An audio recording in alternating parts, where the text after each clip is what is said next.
It's Book 2, Chapter 3, Part 3. We stopped at the 7-Eleven for some coffee. I left my bike standing up against the thick glass wall of the storefront, and the guy panhandling agreed to watch it for me. Mays pushed his way in, pushing thumbs through many creamers: hazelnut, French vanilla, original, mocha, caramel.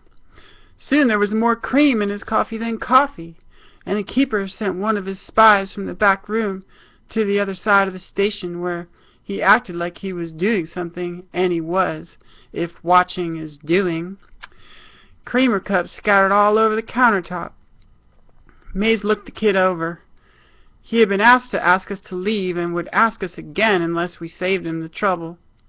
"The nerve of these people," Mays said aloud.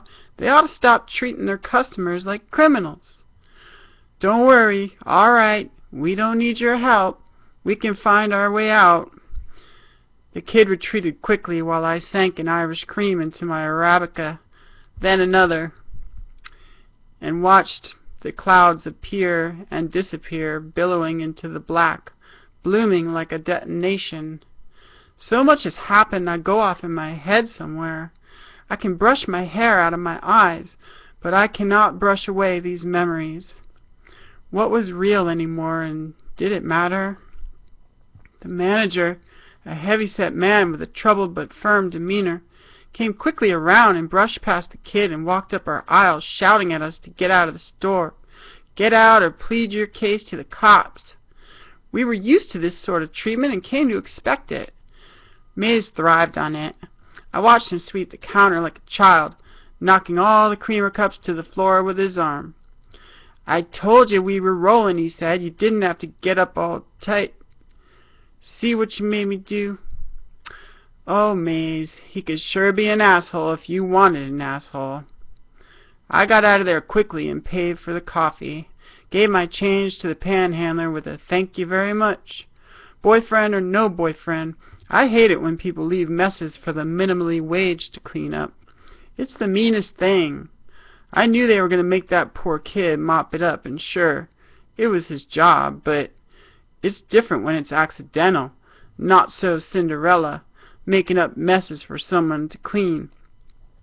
My sulking child came bursting out with crossed arms after the glass doors, a chorus of 7-Eleven police at his back. I tried to seem upset in a motherly manner. I really did. He gave me his best sheepish grin. We were both bad actors. Out in the street there was a commotion. Traffic was backed up, and some were laying on the horns. Others were opening doors and standing up to see over the cars in front of them. There were a few people gathered looking. There was a lady standing there in the middle of the street.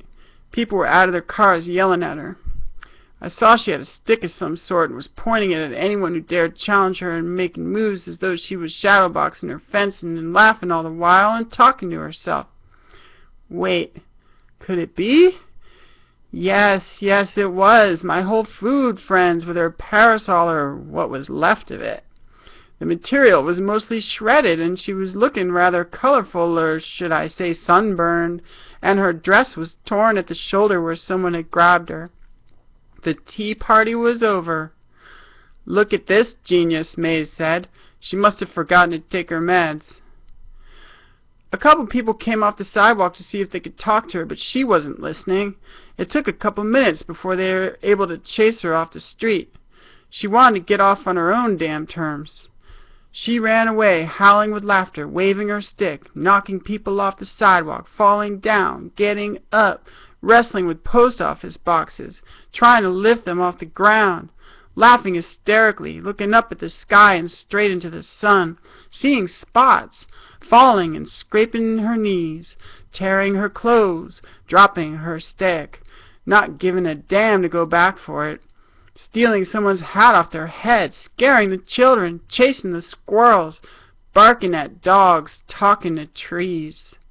"She won't be laughing when a big rig wipes her out," Mays said, "or she's sitting in the back of a cop car in bracelets."